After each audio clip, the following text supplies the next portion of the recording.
प्यारे दोस्तों, क्या हाल है और रोजे कैसे जा रहे हैं? गर्मी तो नहीं लग रही? क्या कहा, लग रही है? दोस्तों, इस रमज़ान मुल्क भर में शदीद गर्मी है, बल्कि ग्लोबल वार्मिंग तो आलमी मसला बन गया है। प्यारे बच्चों, गर्मी के बढ़ने की एक वजह दरख्तों का तेज़ी से कम हो जाना है।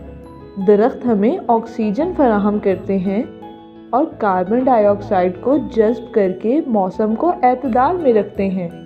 प्यारे बच्चों, इस रमज़ान आप अपने हिस्से का पौधा लगाकर गर्मी की शिद्दत में कमी करने में अपना किरदार अदा कर सकते हैं।